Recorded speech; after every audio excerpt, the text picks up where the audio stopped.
श्रीमद् भगवद गीता का चौथा अध्याय शुरू करने से पहले अगर आपने हमारा तीसरा अध्याय नहीं देखा है तो नीचे डिस्क्रिप्शन में लिंक दिया गया है, आप जरूर देख लीजिएगा। तो चलिए अब शुरू करते हैं इस चौथे अध्याय को।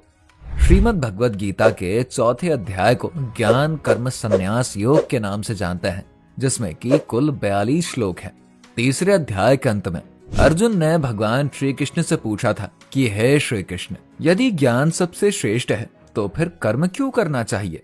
अगर ज्ञान से ही सब कुछ पूरा होता है तो कर्मों का क्या महत्व है? अर्जुन का यह सवाल मनुष्य की स्थिति और कर्मों के महत्व पर एक गहरा विचार प्रस्तुत करता है। जिसके बाद इस सवाल पर उत्तर देने के लिए भगवान श्री कृष्ण ने अर्जुन को चौथे अध्याय में कर्म और ज्ञान के बीच के संबंध को समझाया।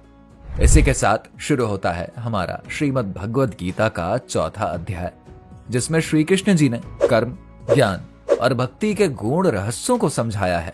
जब अर्जुन ने भगवान श्री कृष्ण जी से पूछा था कि हे श्री कृष्ण, यदि ज्ञान सबसे श्रेष्ठ है तो फिर कर्म क्यों करना चाहिए, तब उनके इस भ्रम को दूर करने के लिए श्री कृष्ण जी उन्हें एक दिव्य ज्ञान के बारे में बताते हुए कहते हैं कि हे अर्जुन, मैंने इस साक्षात ज्ञान को सबसे पहले सूर्यदेव को दिया था। सूर्यदेव ने मनु को और मनु ने इष्टवाकु को सिखाया। इस प्रकार से प्राचीन ज्ञान गुरु शिष्य परंपरा के माध्यम से राजर्षियों द्वारा आगे बढ़ता है, लेकिन समय के साथ यह ज्ञान संसार में खो गया। अब मैं इसे तुम्हें इसलिए बता रहा हूं क्योंकि तुम मेरे सच्चे भक्त और मित्र हो। तुम्हारे लिए इस ज्ञान को समझ पाना संभव भी है। जिसके बाद अर्जुन आश्चर्यचकित हुए और बोले, हे केशव, आपका जन्म तो सूर्यदेव के बाद हुआ, फिर यह कैसे संभव है कि आपने सूर्यदेव को ज्ञान का उपदेश दिया था? तब श्री कृष्ण जी मुस्कुराते हुए कहते हैं कि हे अर्जुन, तुम और मैं अनेकों जन्म ले चुके हैं, लेकिन अंतर यह है कि मैं उन सभी जन्मों को जानता हूं जबकि तुम उन्हें भूल चुके हो। यद्यपि मैं अजन्मा और अविनाशी हूं, फिर भी जब जब धर्म की हानि होती है और अधर्म की वृद्धि होती है, तब तब मैं अपनी योग माया से इस संसार में प्रकट होता हूं। उसके बाद मैं सज्जनों की रक्षा, दुष्टों का विनाश और धर्म की पुनः स्थापना के लिए प्रत्येक युग में अवतार लेता हूं। जो व्यक्ति मेरे जन्म और कर्मों की दिव्य प्रकृति को समझ लेता है, वो ही इस संसार में पुनः जन्म नहीं लेता, बल्कि वो मेरे परम धाम को प्राप्त होता है। हे अर्जुन, आसक्ति, भय और क्रोध से मुक्त होकर जो मेरी शरण में आते हैं, वो मेरे ज्ञान और भक्ति से पवित्र हो जाते हैं और मुझे प्राप्त कर लेते हैं। भगवान श्री कृष्ण आगे बताते हैं कि लोग उन्हें जिस भाव से पूछते हैं, वो उन्हें उसी भाव में फल देते हैं। इस संसार में जो भी प्राणी सकाम कर्म करता है और देवताओं की पूजा करता है, उसे शीघ्र फल मिल जाता है। लेकिन हे अर्जुन, मेरी पूजा करने वाले लोग मेरे मार्ग पर चलते हुए उच्चतम फल को प्राप्त करते हैं।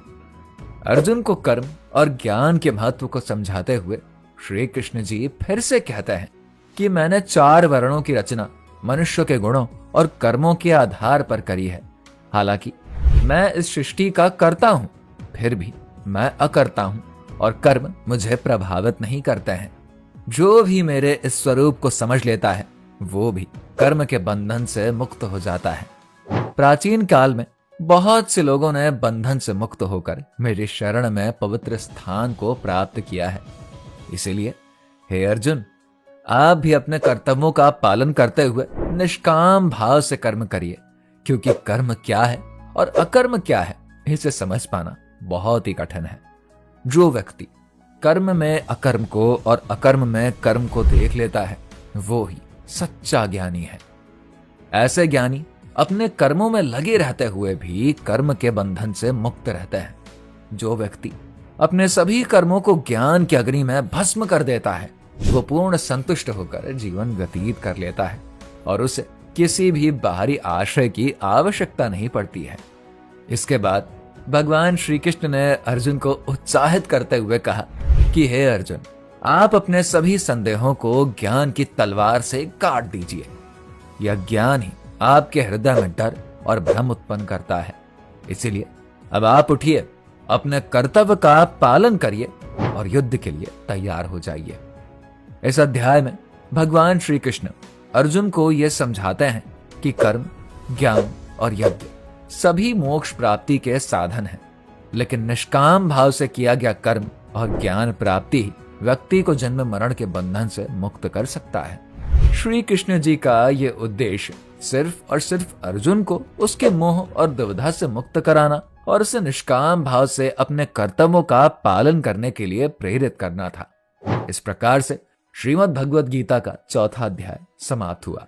अगले अध्याय में भगवान श्री कृष्ण जी भक्ति और कर्म योग के संबंध को और भी गहराई से समझाते हैं। तो अगर आपको श्रीमद् भगवद गीता का 5वां अध्याय देखना है तो हमारे चैनल को सब्सक्राइब जरूर करिए।